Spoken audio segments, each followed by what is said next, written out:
They didn't wear crowns, but they owned the men who did. Forget the art. The Medici family's real masterpiece was an invisible empire of debt.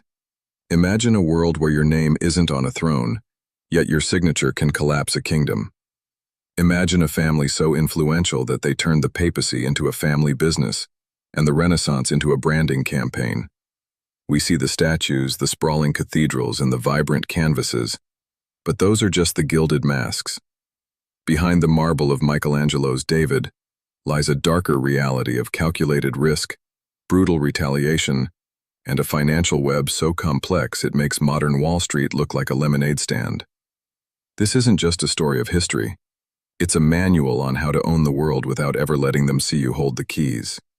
While the world marveled at their cathedrals, the Medici were rewriting the laws of gravity, the financial kind. In the 15th century, money was stagnant, trapped by religious dogma. The church called usury, charging interest, a mortal sin. To be a banker was to risk your soul. But the Medici were smarter than the church's threats. They didn't just fund the Renaissance, they funded the world's first banking system.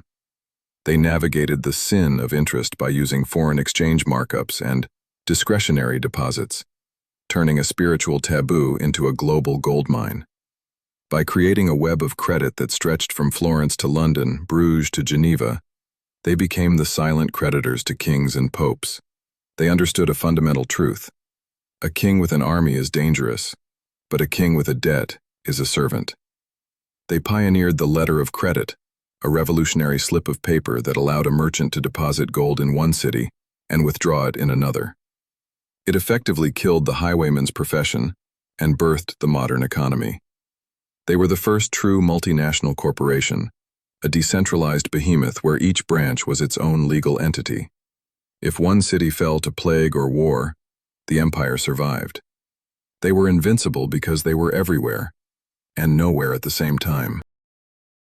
But gold wasn't their only currency. Power in the Renaissance was paid for in blood. You don't build an empire of that magnitude without making enemies willing to desecrate the holy.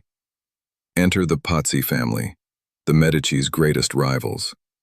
On Easter Sunday 1478, in the middle of High Mass at the Duomo of Florence, the air didn't smell like incense. It smelled like iron. As the priest raised the host, the assassins struck. They didn't just want to kill Lorenzo the Magnificent, they wanted to erase the Medici bloodline. Giuliano de' Medici fell, stabbed 19 times, his blood staining the cathedral floor. Lorenzo, wounded but alive, fought his way into the sacristy. For centuries, the Pazzi Conspiracy was told as a local feud. But the Medici's reach was so deep that the conspiracy went to the very top. It took 500 years and a cracked code to prove the Pope himself, Sixtus IV, was the mastermind. The Vicar of Christ had authorized a hit in his own house of God, just to balance the books. The Medici response was not mercy, it was a massacre. Every conspirator was hunted down, their bodies hung from the windows of the Palazzo Vecchio. They proved that while they were men of God, they were masters of the earth. Before we descend further into the secret crypts and poison vials that define this dynasty, realize that this level of control isn't a relic of the past. If you want to understand how the world is truly shaped by those who move money in the shadows, you need to be part of our network. Hit that subscribe button and join the invisible empires. We are peeling back the layers of history's most guarded secrets, and you don't want to be left in the dark. Yet the darkest secrets are still buried. Beyond the public scandals, the Medici kept secrets that history is only now beginning to scream. In 2004, a team of bioarchaeologists received permission to open the Medici tombs in the Church of San Lorenzo. What they found shattered the polished narrative of the family tree. Hidden beneath the floorboards, in secret crypts never meant to be found, historians discovered the remains of 8 children who never existed in official family records. 8 ghosts in the dynasty's most sacred ground. Who were they? Illegitimate heirs? Sacrifices to a hidden medical crisis? Or the byproduct of a family so obsessed with its brand that they had to hide their failures in the dark? We see the portraits of proud Medici dukes, but we don't see the tiny, nameless skeletons tucked away like an embarrassing debt. These children are the silent witnesses to a family that valued the legacy over the individual. They are the human cost of an invisible empire. The secrets lived in the skin and the veins of the family's leaders. Then there's Alessandro, the first Duke of Florence, known as Il Moro, the Moor. His dark complexion suggested a lineage far different from the pale aristocrats surrounding him. For centuries, his origins were a whisper. The Duke, whose mother's identity was so carefully hidden, it remains a mystery today. Was she a sub-Saharan slave? A forbidden love that would have delegitimized the family's claim to nobility? The Medici spent fortunes to rewrite their past, but they couldn't rewrite the DNA of the man on the throne. And then there is the matter of the Medici poison. In the Renaissance, sudden illness was often a code for political inconvenience. The sudden deaths of Francesco I and his wife Bianca Capello, within hours of each other, were written off as malaria for 400 years. But modern forensic testing found traces of arsenic. Did they kill their rivals, or did malaria do their dirty work? The Medici were masters of the long game, knowing exactly how to make a murder look like an act of God. Why did they spend so much on art? It wasn't because they loved beauty. It was because they understood propaganda. By hiring Botticelli and Michelangelo, they weren't just decorating homes. They were buying immortality. They turned Florence into a physical manifestation of their bank account. When you saw the dome of Brunelleschi, you were looking at Medici power. They were the first to realize that if you control what people admire, you control how they think. They took a teenage Michelangelo into their palace, fed him at their table, and educated him. They didn't just own his art, they owned his mind. This was the ultimate money laundering scheme, turning dirty banking profits into divine beauty.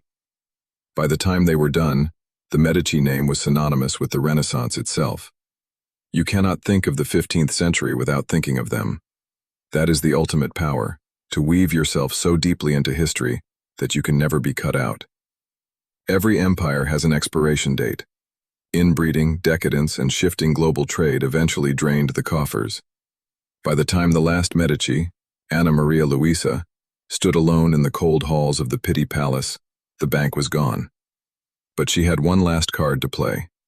In 1737, she signed the Family Pact, decreeing that the Medici collections could never leave Florence.